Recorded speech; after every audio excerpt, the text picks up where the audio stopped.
Pemirsa, terima kasih pian masih bersama kami. Berita selanjutnya menghabarkan Banjarmasin wayahini sedang dilanda musibah, yaitu kebakaran yang terjadi secara berturut-turut dalam seharinya.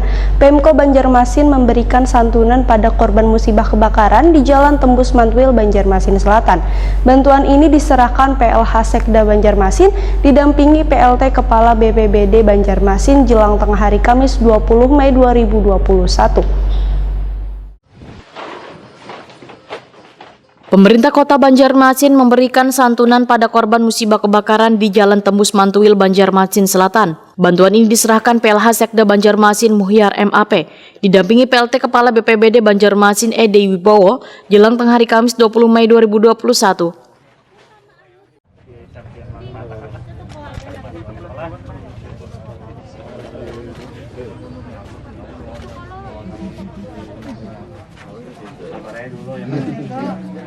PLH Sekda Banjarmasin Muhyar MAP Waitakoni Prima TV memadahkan Banjarmasin wayahini sedang dilanda musibah, yaitu kebakaran yang terjadi secara berturut-turut dalam seharinya. Muhyar berharap warga Banjarmasin bisa memperhatikan lagi lingkungan di sekitarnya, dikarenakan wayah musim kemarau rentan terjadinya kebakaran. Muhyar juga menghimbau warga agar lebih waspada wayah sedang melakukan aktivitas di luar rumah, karena terjadinya kebakaran juga rentan kaitannya dengan konsleting listrik. Sehingga sebelum meninggalkan rumah selalu pastikan rumah dalam keadaan aman, yaitu memastikan aliran listrik, keadaan di dapur nangkai kompor wan sejenisnya juga dalam keadaan aman.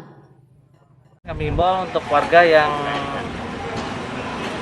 meninggalkan rumahnya dalam keadaan kosong, tolong untuk peralatan elektronik listriknya segera dimatikan, dicopot, kemudian dilihat lagi apakah ada obat nyamuk, adakah ada lampu templok. Nah, tolong sama-sama waspada lah, karena dalam 2 hari ini kan sudah hampir 3 atau berapa buah yang terbakar.